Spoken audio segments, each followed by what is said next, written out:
बाई तुझा आशीर्वाद मालिकेच्या पुढील जबरदस्त ट्विस्टमध्ये आपण पाहणार आहोत प्रेक्षकांनो. स्वातीला हताशे धरून देशमाने कुटुंबाने अवनीला परत बोलवण्यासाठी एक जबरदस्त प्लॅन आखलेला असतो. अवनी त्या ट्रॅपमध्ये फसते आणि स्वाती आहे तिच्यावरती आंधळा विश्वास ठेवून देशमानेंच्या घरापर्यंत जाते.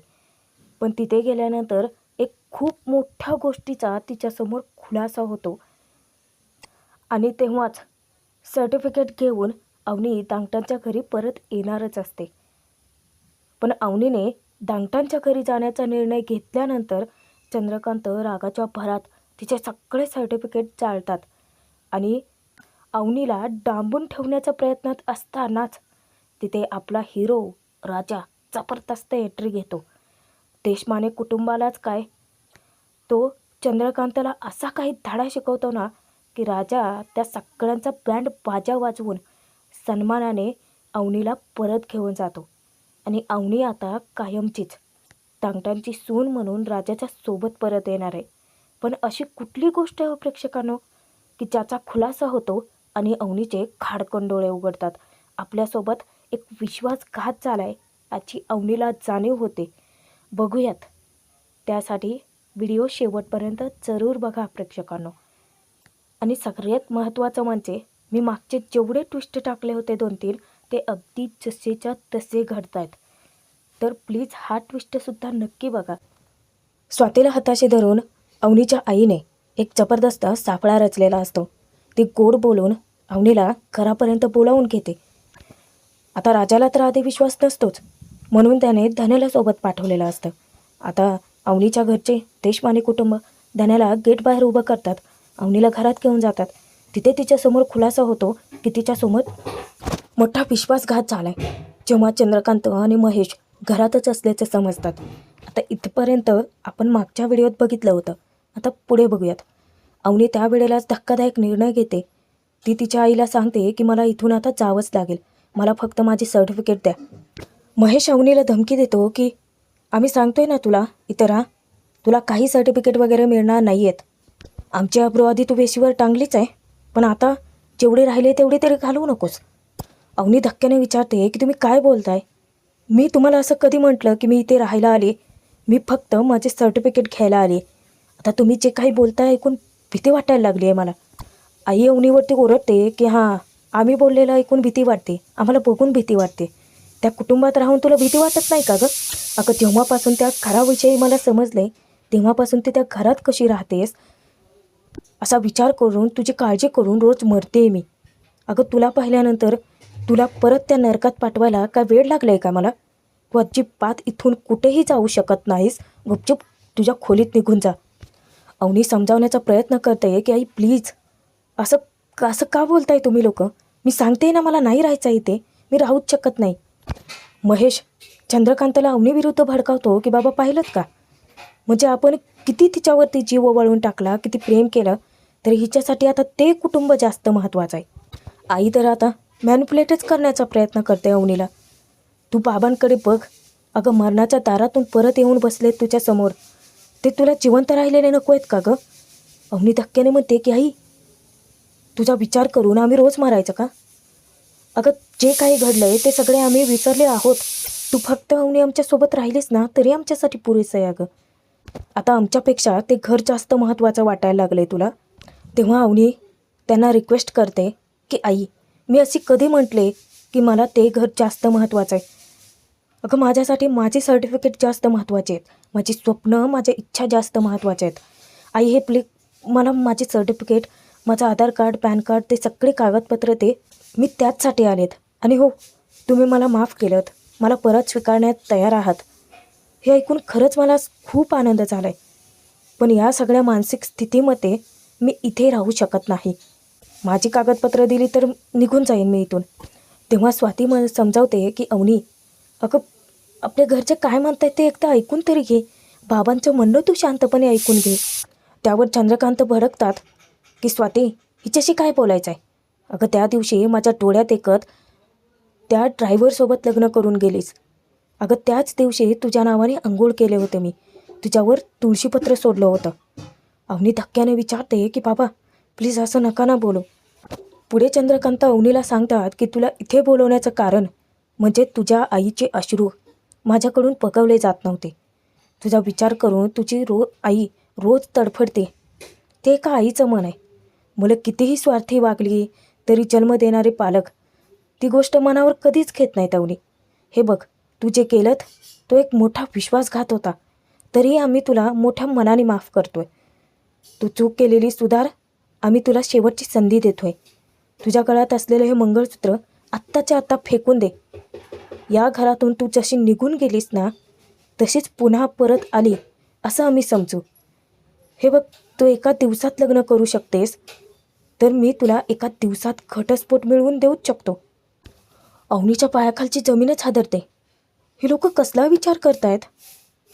त्यात मध्येच आता महेश अशी माती खातो ना, तो अचानकच नाव घेतो विवानचं. तो सांगतो की अवनी, अगं विवान तुझ्यासाठी इथेच थांबलाय. तो पुन्हा कानलाला गेलाच नाही आहे. आता चंद्रकांत त्याच्यावरती भडकतात. खाऊ का किळू नजरेने बघतात. तो मूग किळून गप्प बसतो. विवानचं नाव घेतल्यानंतर अवनी अगदी सैरभैर होते. ती विचारते की बाबा तुम्ही काय बोलताय. तुम्ही जे बोलताय ते ऐकून मला खरंच आता भीती वाटायला लागली. हे बघा, मी फक्त माझ्या सर्टिफिकेटसाठी आले. मला द्या. माझ्यासाठी आता पुढे काहीही करायची गरज नाही आहे बाबा. महेश तिच्या अंगावरती धावून जातो अवनीच्या. तो बोलतो की तुला तोच महत्त्वाचा आहे ना, तो भिकारडा ड्रायव्हर तुझ्यासाठी जास्त महत्त्वाचा आहे. मला सांग अवनी, असं काय पाहिलंच का तू त्याच्यामध्ये. काय ते फडतूस कुटुंब आहे. अगं ते घर तुझ्या राहण्याचा लायकीचं तर आहे का. तिथे जाते काय लावलंय. गुपचूप इथे थांब आणि आईचं ऐक. अवनीची आई बोलते की हे बघ, तुझ्यासाठी आम्ही आहोत ना, यापुढे आम्ही तुझा सांभाळ करू. अगं तू परत आलीस म्हणून तुझ्या बाबांचा काही अपमान कमी होणार नाही आहे. पळून गेलेल्या मुलीला परत आणून घरात ठेवले असे जग उलटसुलट बोलणारच आहे. तरीही आम्हाला काही हरकत नाही आहे बाळा. आम्ही तुझ्यासाठी सगळं सहन करू. तुझी काळजी करून आता मी रोज रोज नाही मरू शकत अवनी. मला आता सहन होत नाही आहे बाळा, ऐक ना माझं. हे बघा अवनी, आता नोकरी सर्टिफिकेट खरंच काहीच नको. यापुढे तू कुठेही जायचं नाही आहेस. बाबा सांगितल्याप्रमाणे तुला घटस्फोट मिळवून देतील. आता यापुढे तू तिथे जायचं नाहीस. तुझ्या आयुष्याचं काय करायचं पुढे हे बाबा बघून घेतील बाळा. पण तुला आता इथून पुढे कुठेही जाता येणार नाही. आईने तर मोठा बॉम्बच फोडलेला असतो अवनीवरती. तोपर्यंत राजा धन्याला फोन करतो. राजाचं मनस्थिती काही ठीक नसते हा. अवनी देशमानेंच्या घरी आल्यापासून धन्याला तो विचारतो की कुठे आहेस तू आणि मला सांग की तिथे काय चाललं आहे. तुम्हाला जाऊन तर खूप वेळ झाला. अवनी मॅडमचे सर्टिफिकेट घेतलेत का तू आणि तुझ्यासोबत आहेत ना त्या. धन्या राजाला सांगून टाकतो की नाही, आम्ही त्यांच्या घरी आलो आहोत आणि त्या त्यांच्या घरात आहेत. राजाला धक्काच बसतो की तो विचारतो की घराच्या आत गेलेत आणि मग तू कुठे. तू तू तू तू त्यांना एकटं सोडलं आहेस का. राजा मनात इतका घाबरतो. धन्या सांगतो की नाही राजादा, अवनी वहिनींच्या घरच्यांनी मला बाहेर उभं केलं आहे. राजा धक्क्याने विचारतो की काय बाहेर उभा आहे. अरे तू काय तिथे बाहेर उभा राहण्यासाठी गेला होतास का. तूही त्यांच्यासोबत आता असायला हवं आहे ना.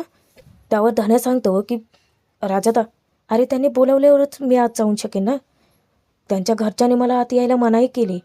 मी इथे गेटच्या बाहेर उभं आहे आणि फक्त वहिनीच आत गेलेत. आणि तुला सांगू का राजादा, त्यात जाऊन पण खूप वेळ झाला आहे रे. आत काय चाललं आहे मला काहीच समजत नाही आहे. राजा धान्याला इतका ओरडतो की मी तुला त्यांची काळजी घेण्यासाठी पाठवलं होतं, त्यांचं रक्षण करण्यासाठी पाठवलं होतं ना. आणि तू बाहेर उभा राहतोय आणि हे सांगतोय की मला काहीच माहीत नाही आहे. वर तोंड करून असं कसं काय बोलू शकतोस रे धन्या. त्यावर धन्या सांगतो की मी आणि वहिनी जेव्हा त्यांच्या घरी आलो होतो ना तेव्हा त्यांची आई आणि वहिनी तिथेच होत्या.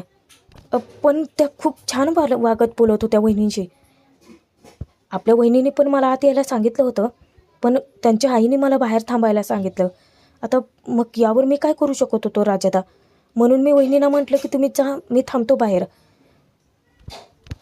राजाला टेन्शन येतं. धन्याला तो सावध करतो की त्यांनी काही गडबड किंवा त्रास दिला तर. हे बघ तू तू तू तू आतमध्ये जा, मला भीती वाटते. त्यावर धन्या म्हणतो की पण राजादा असं कसं काय त्यांच्या विरोधात जाऊन आत जाऊ. मी काय चाललं आहे ते सांगूच शकत नाही आहे. घरात काय चाललं आहे मला काहीच माहीत नाही आहे. वहिनी बाहेर आले की मी त्यांना घेऊन येतो की. पण राजा त्याला सांगतो की तू एक काम कर, मला सांग की त्यांच्या घरातून काही भांडणाचा किंवा ओरडण्याचा आवाज येतोय का ते जाऊन बघ बरं. धन्या पटकन आत जा, वेळ काढू नकोस. राजाने सांगितल्यानंतर धन्या एक एक पाऊल टाकत आता गुपचूप घरात येतो आणि दाराशी येऊन ऐकतो. त्यावर अवनी घरातल्यांना समजावण्याचा प्रयत्न करत असते ना. अवनी रडते. ही गोष्ट जेव्हा राजाला कळते तेव्हा त्याचा काळजाचा ठोकाच चुकतो आणि राजाला कळतं की आता नक्कीच काहीतरी गडबड आहे. अवनी मोठ्या संकटात अडकली. म्हणून राजा तडकाफडकी निघतो तिथून. आधी त्याने अवनीचा पाठलाग केलेला असतोच. प्रेक्षकांनो, तुम्हाला इथे एक गोष्ट सांगू का? कदाचित हा ट्विस्ट मराठीत थोडंसं बदलून घेऊ शकतात.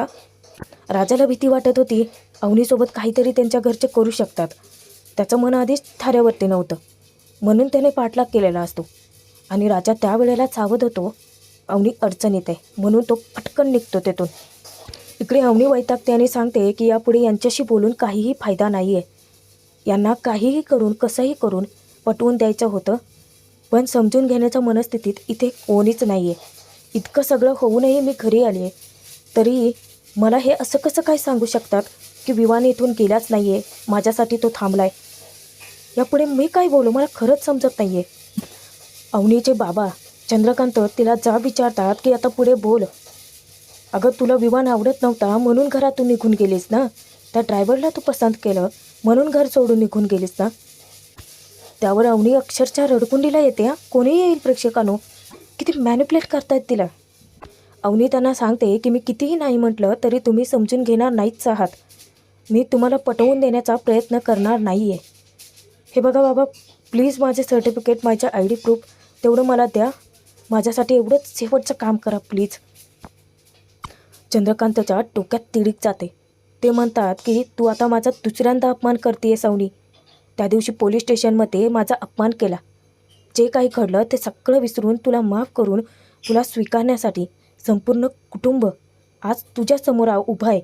तरीही तू आम्हाला नकार देऊन त्या फडतूस ड्रायव्हरसोबत जगणार आहेस, त्याच्या घरी राहणार आहेस आणि त्याच्यासाठी तू आज आमचा पुन्हा अपमान करतेस. त्यावर आई चंद्रकांत भडकलेत म्हटल्यानंतर त्यांच्या तब्येतीची काळजी वाटते त्यांना. त्या समजावतात की अहो ती आता कुठंच जाणार नाही आहे. मी बोलले ना, आता फक्त मी आपल्यासोबतच राहणार आहे. त्यात अवनीमध्येच बोलते की मला लग्नाविषयी तुम्ही जेव्हापासून बोलताय ना त्या विमानबद्दल मला भीती वाटायला लागली. ज्या प्रकारे तुम्ही माझ्याशी वागताय बोलताय खरंच मला काहीच पटत नाही आहे. हे बघा, तुम्ही मला माफ करा अथवा न करा, मला आता नाही चालेल. मला इथून जायचं आहे. माझे फक्त डॉक्युमेंट द्या, मला जाऊ दे. त्यावर चंद्रकांत पुन्हा भडकतात की तू सुधारणार नाहीच आहे. तुझी चूक सुधारून घ्यायला सांगितली तरी तू ऐकणार नाहीच आहे का? तुला शेवटची संधी देतोय, नीट विचार कर. मी यापेक्षा जास्त स्वतःला तुझ्यासमोर कमी लेखूच शकत नाही. हे बघ, तुला घटस्फोट देऊन तुझं आयुष्य सुधारणं हे माझं काम आहे. पुन्हा आमची मुलगी आमच्या घरात आनंदाने राहू शकते. तुझ्यासाठी काय योग्य आणि काय अयोग्य हे आम्हाला चांगलं कळतं. अवनी जा विचारते की तुम्हाला काय ठाऊक आहे बाबा? सगळं तुम्हाला माहिती असून सुद्धा तुम्ही त्या विमानसारख्या माणसाशी माझं लग्न लावून देण्याचा प्रयत्न केला आणि मी राजाच्या घरी गेले. ते काय माझ्या सुखी वैवाहिक जीवनासाठी गेले नाही. मी चांगलं शिक्षण घेतले. त्या शिक्षणाच्या जोरावर मी चांगल्या नोकरीला लागेन हे माझ्यासाठी किती महत्त्वाचं आहे हे मी तुम्हाला न सांगता एकही दिवस घालवला नाही. मी किती विनंती केली तुम्हाला. हे बघा, कृपया माझे सर्टिफिकेट मला द्या, माझे ID प्रूफ मला द्या. यानंतर मी या घरात कधीही येऊ शकत नाही किंवा तुम्ही मला नाही घेतलं तरी मला चालेल. मी माझ्या वाटेने इथून निघून जाईन. तुमच्या वाटेत कधीच येणार नाही. आता चंद्रकांतच्या तळपायाच्या मस्तकात जाते प्रेक्षकांनो. एखाद्या लहान मुलाला समजावून सांगावं तसं समजावून सांगतोय. सर्टिफिकेट काय लावलं आहेस का तू? आणि महेशला ते सांगतात की जा ते सर्टिफिकेट आणि ID प्रूफ सगळं काही घेऊन ये. तोंड काय बघतोस माझं, जा म्हणलं ना. आता स्वाती तर तिथे चुडी चूप असते. यांच्यामध्ये बोलावं तर तिची राहण्याची गैरसोय, हाकललं तर तिला तिची भीती. अवनी हात जोडून विनवण्या करायला लागते.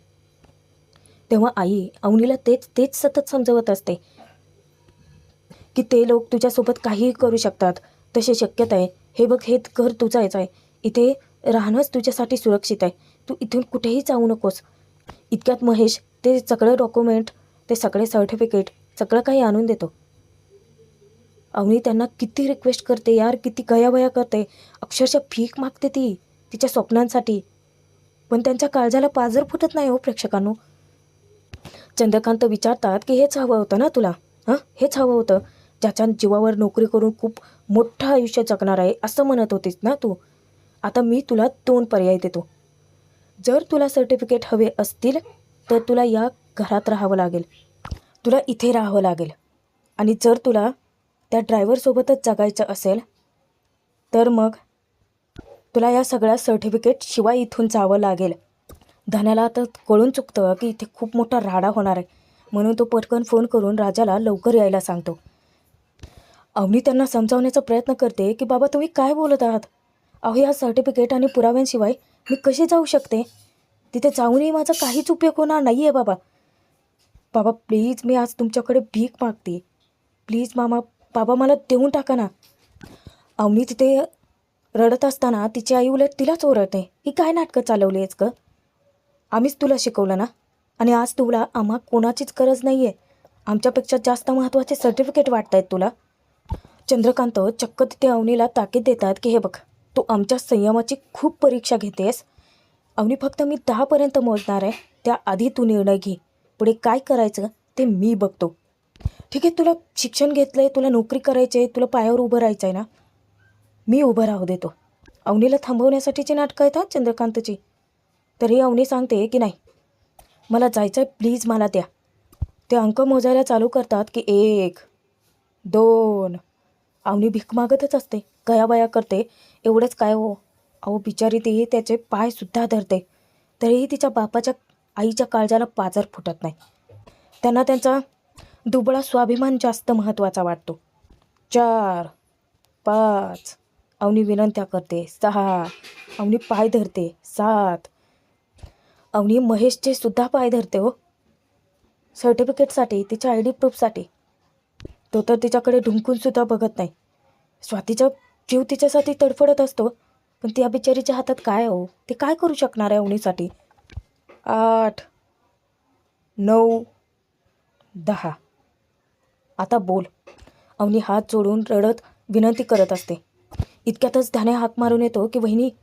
धन्या आल्यानंतर तिथे सगळेजण त्याच्याकडे धक्क्याने बघतात. आता अवनीची आई त्याला ओरडते की काय रे, तुला मी गेटच्या बाहेर थांबायला सांगितलं होतं ना, इथे कशासाठी आलायस तू. बिचारा तो धन्यासुद्धा रडायला लागतो अवनीसाठी. तो तिच्या आईबाबांना विनंती करतो की आमच्या वहिनीचं जे काही असेल ते देऊन टाका की हो, त्यांना असं रडवू नका की. त्यावर महेश त्याला धमकी देतो की काय तुझा संबंध, कोण वहिनी, कुठली वहिनी, कोणी नाही आहे अवनी तुमची, आणि ती पुन्हा तुमच्या तसल्या फडतूस घरात भिकाऱ्यांच्या मध्ये येणार नाही. धन्या तिथे म्हणतो की तुम्ही हवा तेवढा आमचा अपमान करा, आम्हाला बोला, आम्हाला शिव्या द्या, पण वहिनींना असं रडवू नका ना, त्यांना जे काही असेल हवं ते देऊन टाका की. आता तर चंद्रकांतच्या तळपायाच्या पुन्हा मस्तकात जाते. अवनी त्यांच्या पायात असते, पाय धरून ठेवलेले असतात. आई अवनीला बाजूला घ्यायला लागते की चल उठ उठ, निघ म्हणलेला आहे तो. आणि रागाच्या भरात चंद्रकांत काय करतो माहिती आहे, इतकं क्रूरपणे वागतो ना तिच्याशी. म्हणजे त्यांच्याबद्दल एवढा वेळ मी रिस्पेक्टनेच बोलत होत्या, पण कुठले वडील असं वागू शकतात आपल्या मुलीशी. आणि अवनीच्या डोळ्यात देखत ते चक्क अवनीचे सर्टिफिकेट चालतात. हो चालतात.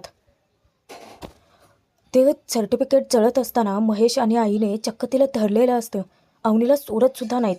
अवनीचा जीव इतका घाबरलेला असतो, धन्याला काय करावं सुचत नसतं. अवनी आता त्यांना कसाबसा तरी हिसका देते आणि पळत येते, पण तोपर्यंत खूप उशीर होतो प्रेक्षकांनो, कारण ते सर्टिफिकेट ते सगळं काही जळून खाक झालेलं असतं. आणि इतक्यातच राजा जबरदस्त एंट्री घेतो. धाडकन दरवाजाला लात मारून तो आत येतो आणि तेव्हाच अवनी रडायला लागते. धावत जाऊन ती चक्क राजाला घट्ट मिठी मारते त्यांच्या समोर. मग तर ते सगळेच चरफडून उठतात. अवनी रडत राजाकडे तक्रार करते की राजा, बाबांनी माझे सगळे सर्टिफिकेट जाळले रे, आता मी काय करू, कशी माझी स्वप्न पूर्ण करू, तू सांग ना मला, मी सर्टिफिकेटसाठी फक्त आले होते. राजा सगळं संपलं अरे. राजा अवनीला जवळ घेतो, तिला समजावतो की मॅडम तुम्ही शांत व्हा प्लीज. समोरून महेश आता राजाला धमकी देणार. राजा त्यांच्यावरती चावताळून उठतो. आता अवनीसाठी तिथे राहणं म्हणजे तिचा मानसिक छळ करण्यासारखं आहे. राजाला कळून चुकतं. राजा अवनीला शांतपणे तेथून घेऊन जाणार असतो. तो सांगतो की मॅडम चला, नका थांबू इथे आता. महेश धमकी देतो की कोण आला रे तू लागून? माझी बहीण आहे ती आणि तू तिला इथून कुठेच घेऊन जाऊ शकत नाही. अवनी, तुला कोणी जायला सांगितलं? राजा धमकी देतो की का, तू कोण आहेस हिला थांबवणारा? माझी बायको आहे ती आणि मी घेऊन जाणारच. महेश विचारतो की अच्छा, पण हिचे सगळे सर्टिफिकेट, ID प्रूफ हे तर सगळं जळून खाक झाले. तुझ्यासोबत येऊन काय करणार आहे ती? राजा महेशला म्हणतो की कसं आहे ना साहेब, तुमची बुद्धीच कुजलेली, त्यामुळे तुम्ही असा विचार करणारच आहे. सर्टिफिकेटच्या व्यतिरिक्त या काहीच करू शकणार नाही आहेत का? हा फक्त ना तुमचा भ्रम आहे आणि तो मॅडम लवकर तोडतील. माझा विश्वास आहे यांच्यावरती. यांचं स्वप्न कोणत्याही परिस्थितीत पूर्ण करून दाखवतीलच. आणि त्यावेळेला तुम्ही सगळेजण आता त्यांच्याशी इतकं क्रूरपणे वागलात ना, पण तुम्हा सगळ्यांना पुन्हा पश्चाताप होईल.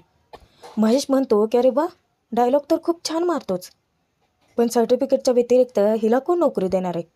राजा म्हणतो की म्हटलं ना, माझा विश्वास आहे त्यांच्यावरती.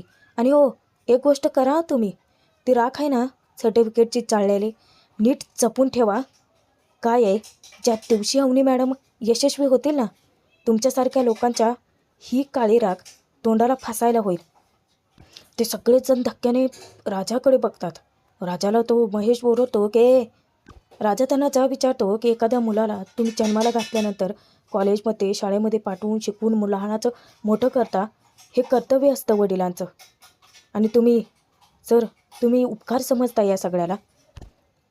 तिथे अवनीची आई राजाला सांगते की तू फक्त एक साधा ड्रायव्हर आहेस. हे बघ, तोंड सांभाळून बोला माझ्या मुलाशी. त्यावर आता राजा म्हणतो की मला माफ करा मॅडम, पण यांनी तर असे काय दिवे लावले तो? नाही म्हणजे तुम्ही तुमच्या वडिलांचा बिझनेसच सांभाळताय आणि त्यांच्याच पैशावर जगताय ना अजून. नाही म्हणजे तुम्ही जो वडिलांचा पैसा वापरताय त्याचा अधिकार आहे तुम्हाला. आणि अवनी मॅडमला दिलेलं शिक्षण काढताय, त्या शिक्षणाचा वापर करून स्वतःच्या पायावर उभं राहण्याचा अधिकार त्यांना नाही आहे का? महेश आता याचा वेगळाच अर्थ काढतो. तो सांगतो की बाबा बघितलंत का, हा बहुतेक अवनीचा वाटा मागण्याचा प्रयत्न करतोय. यांची ना लायकीची आहे हो या लोकांची. त्यावर राजा सांगतो की तुमचे विचार खरंच कुजलेले. छी, तुमचं ना आम्हाला काहीच नको आहे. मॅडम, या घरात तुम्ही राहणार नाही आहेत, चला. अहो, एक भाऊ आहात ना तुम्ही. आपल्या बहिणीला काय लागतं, काय हवं आहे, काय आवडतं, ह्या सगळ्याचा विचार करून कधी त्यांच्या बाजूने उभा तरी राहिलात का? तुमच्यासाठी किती रडत होत्या या, स्वतःला त्रास करून घेत होत्या, किती आठवण येत होती यांना तुमची. पण बघितलं ना मॅडम, अहो या असल्या लोकांसाठी तुम्ही स्वतःला त्रास करून घेतला. आता अजिबात पश्चाताप करून घेऊ नका. त्यावर चंद्रकांत भडकतात आणि ते राजावरती आता हात उगारणार. राजा सांगतो की दूर व्हायचं. माझ्या बायकोच्या अपमानाची तडजोड कशाचीच नाही या. पण आता शेवटी अवनी तिथे बोलायला सुरुवात करते. अवनी म्हणते की मी आता खरंच सांगते, नीट ऐकून घ्या. माझ्याबद्दल आता जो कोणी काहीही बोलला, माझे सर्टिफिकेट चालले, मी काहीच करू शकत नाही अशी भावना आहे ना तुमच्या मनात. पण आता तुम्हा सगळ्यांच्या तोंडून एक दिवशी मी वधवून घेईन अभिमानाने बाबा की ही माझी मुलगी. आणि त्यावेळेला तुम्ही स्वतःहून मला शोधत याल. तोपर्यंत या घरात मी पुन्हा कधीच पाऊल ठेवणार नाही. महेश म्हणतो की असले फिल्मी डायलॉग मारून तू या घरातून निघून जाशील असं वाटतंय का तुला? तू ऐकलंस ना आईने काय सांगितलंय, तू कुठेच जाऊ शकत नाहीस. त्यावर अवनी सांगते की मला इथून जाण्यापासून कुणीही थांबवू शकत नाही, आणि जर तुम्ही थांबवण्याचा प्रयत्न केला तर मग मी स्वतःला संपवून घेईन. राजाचाही काळजाचा ठोका चुकतो. आई अवनीला विचारते की अगं तुझा भाऊ आहे, तो तुझ्या काळजी खातरच बोलतोय ना, आणि तू त्याला संपवून टाकण्याच्या धमक्या काय देतेस ग? अगं थोडं तरी काहीतरी वाटू दे तुला. अवनी सांगते की वाटत होतं आई, आतापर्यंत खूप वाटत होतं, पण माझ्याबद्दल तुम्हाला काहीच काळजी, प्रेम काहीच नाही आहे.